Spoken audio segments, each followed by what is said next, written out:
I think it's not by chance God has created us in a way that we have to have daily physical sustenance.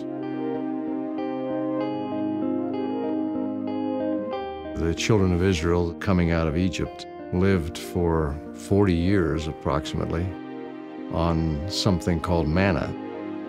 They couldn't have lived from hunting, and their lifestyle was such that they couldn't be planting. So they really didn't have an alternative. God was, in essence, providing their daily sustenance. And I think at least one of his purposes was to teach them to remember him, to think of him, to look to him, to have faith in him, that he was the source of their life. He did it in the way of making it a daily thing. They couldn't gather up manna and store it. It would only be good for one day. They couldn't forget who was the source of their blessings. There's a spiritual parallel in our day.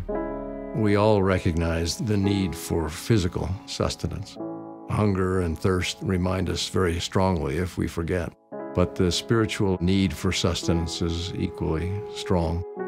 That comes not in drinking water and eating food, but in our constant daily efforts of communion with God. We ought not to think that we can go weeks and months without spiritual sustenance and not suffer, and not to have a deadening influence in our spiritual life. Acknowledging the reality of our need for a daily spiritual ministration or manna helps us increase in our courage to do the right thing and to serve others more than we would have if we ignored God. People sometimes think, well, those are such small things.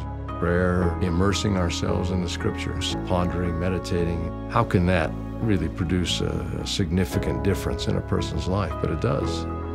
As small as those things seem to be, as daily routine sometimes they may seem to be, these are the kinds of things that day by day transform us.